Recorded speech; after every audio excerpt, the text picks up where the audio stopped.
જ્યારે રાજ્યભરમાં વાતાવરણની અંદર પલટો જોવા મળી રહ્યો છે ત્યારે બનાસકાંઠાના દિયોદર પંથકમાં પણ વાતાવરણમાં પલટો જોવા મળ્યો છે।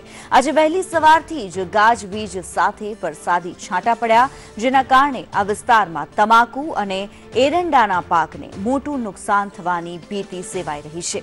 રાજ્યભરની જેમ જ દિયોદરમાં પણ કમોસમી માવઠાથી ખેડૂતો ચિંતિત બન્યા છે। તે સાથે જ ભારે ગરમી બાદ વાતાવરણમાં પલટાના કારણે ગરમીમાં ક્યાંક રાહત મળી છે।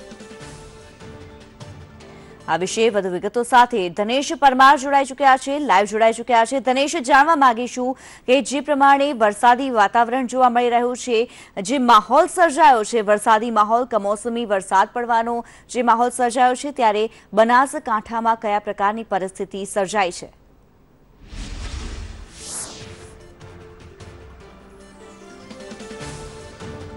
ચોક્કસ રીતે બનાસકાંઠાની વાત કરીએ તો દિયોદર અને લાખણીમાં વરસાદી છાંટા પડ્યા છે। માવઠાની સીધી અસર છે। જગતનો તાત ખેડૂત ચિંતિત છે, કેમ કે ખેતરમાં તમાકુ, મગફળી, સક્કરટેટી અને આ પ્રકારના જે પાકો છે એ હાલ ઊભા છે।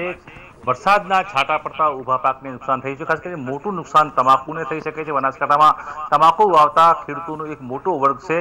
હાલનો મોઢામાં આવેલો કોળિયો તમાકુ પાક જે ખેતરમાં છે નુકસાન થતા છીનવાઈ જવાની ભીતિ વચ્ચે ખેડૂત ચિંતિત બન્યો છે।